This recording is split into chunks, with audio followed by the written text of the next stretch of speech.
성경에서 아주 유명한 구절 하나가 사실은 어떤 약속이 아니라 거대한 우주 전쟁의 승리를 알리는 선언문이라면 어떨까요? 오늘 이 시간에는 바로 그 선언문을 한번 제대로 파헤쳐 보겠습니다. 자, 그래서 이런 질문으로 한번 시작해 볼게요. 우리가 아주 잘 안다고 생각했던 성경 구절을 마치 전쟁터에서 날아온 긴급 속보처럼 다시 보게 만드는 그런 질문 말이죠. 네, 바로 이 구절입니다. 요한일서 3장 8절. 정말 많이 인용되는 구절인데 사실 그 원래 폭발적인 맥락까지 제대로 이해하는 경우는 글쎄요, 생각보다 드물더라고요.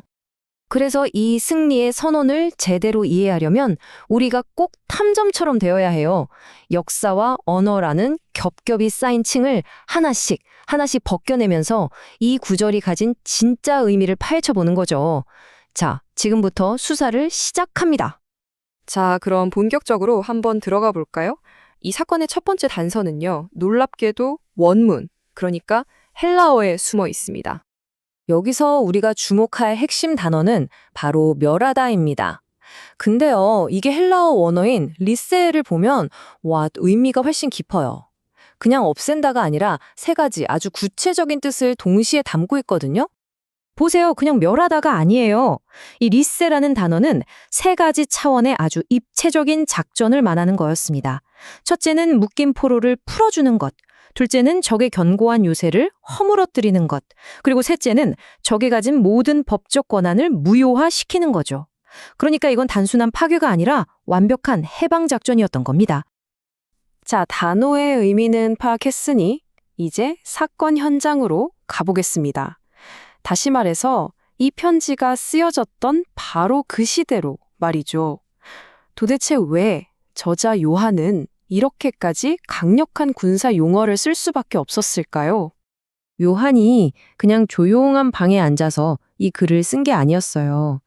당시 그의 공동체는 아주 심각한 위기에 처해 있었습니다. 예수는 진짜 육체로 온 게 아니야. 그러니까 몸으로 짓는 죄는 별거 아니야. 라고 주장하는 위험한 사상이 퍼지면서 공동체가 쪼개질 판이었거든요. 말하자면 내부에 적이 침투한 상황이었던 거죠. 근데 여기서 정말 소름 돋게 흥미로운 지점이 나타납니다. 바로 요한의 이런 생각이 거의 2000년이나 지나서야 발견된 사해사본의 세계관과 놀라울 정도로 딱 들어맞는다는 거예요. 이 사해사본을 보면요, 세상을 딱 두 진영으로 나눠요. 빛의 아들들과 어둠의 아들들. 어때요? 익숙하지 않나요? 요한이 바로 이 구도를 그대로 가져와서 선과 악의 전선을 아주 명확하게 긋고 있었던 겁니다. 자, 그럼 이런 의문이 들죠. 대체 마귀의 일이라는 게 구체적으로 뭘까요? 예수가 그렇게 파괴해야만 했던 그 적의 작전, 그 실체가 뭐냐는 거죠. 그 단서는 신약과 구약 사이 그 중간 시기에 쓰인 고대 유대 문헌들에서 찾을 수 있습니다. 이 문헌들은 적의 전략을 아주 명확하게 보여주는데요. 모든 악의 시작이 바로 시기심이었다고 지목합니다. 그러니까 이 마귀의 일이라는 건 그냥 닥치는 대로 저지르는 악행이 아니었어요. 아주 치밀하게 계획된 세 가지 핵심 전략을 가진 조직적인 작전이었습니다. 첫째, 거짓말로 진실을 왜곡한다. 둘째, 시기심을 불어넣어 서로 미워하고 분열시킨다. 그리고 셋째, 죽음이라는 공포를 무기로 인류 전체를 노예로 만든다. 바로 이거였습니다. 자, 이제 문제의 정체가 명확해졌죠? 그럼 이제 해결책으로 넘어가 볼 시간입니다. 우리 조사의 하이라이트라고 할 수 있겠네요. 그리스도의 삶과 죽음, 이걸 보면요. 마치 적의 작전을 완벽하게 분쇄하기 위한 3단계 군사 작전 같아요. 1단계, 침투, 바로 성육신이죠. 적진 한가운데로 직접 들어오신 겁니다. 2단계, 교란, 공생의 기간 동안 병든 자를 고치고 귀신을 내쫓으면서 마귀의 작전들을 현장에서 하나씩 무력화시켰어요. 그리고 마지막 3단계, 결정적 타격, 바로 십자가와 부활입니다. 이걸로 죽음의 권세를 완전히 무효화시키면서 최종 승리를 얻은 거죠. 신학에서는 이 거대한 승리의 서사를 가리켜 크리스투스 빅토르라고 부릅니다. 라틴어인데 승리자 그리스도라는 뜻이에요. 이건 구원의 이야기를 어떤 법정 드라마가 아니라 장대한 전쟁 서사시로 보는 관점인 거죠. 우리가 보통 십자가 하면 죄값을 대신 치르는 법정 같은 이미지로 많이들 생각하잖아요. 그런데 오늘 우리가 보는 이 요한일서 3장 8절은 전혀 다른 그림을 보여줘요.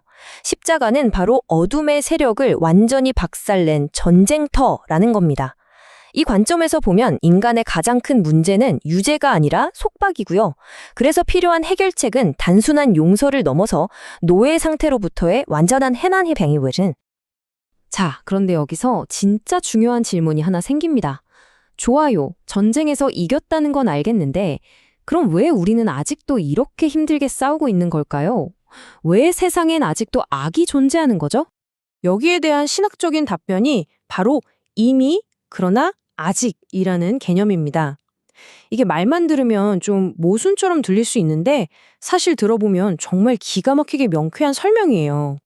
이걸 이렇게 한번 생각해 보세요.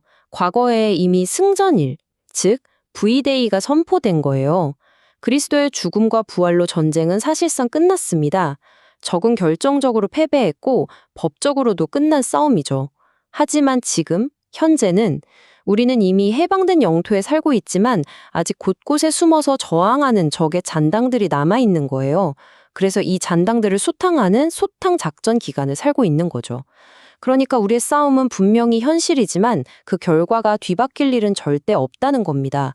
그리고 마침내 미래에 그리스도께서 다시 오시면 이 모든 악의 찌꺼기까지 완전히 제거되는 최종 평화가 찾아오는 거고요. 이게 우리한테 뭘 의미하냐면요. 이겁니다. 우리에게 죄는 더 이상 우리를 지배하는 주인이 아니라는 거예요. 그냥 이미 패배한 적일 뿐입니다. 그래서 우리가 살면서 때로 넘어지고 실패하더라도 우리 삶의 큰 방향, 그 근본적인 방향 자체는 이미 하나님을 향해 설정되어 있다는 뜻이죠. 결국 이 수천 년 전의 승리 선언문은 오늘에 사는 우리 각자에게 아주 현재적인 질문을 던지고 있습니다. 승리는 이미 당신의 것이 되었습니다. 자, 당신은 그 승리 안에서 어떻게 살아가시겠습니까?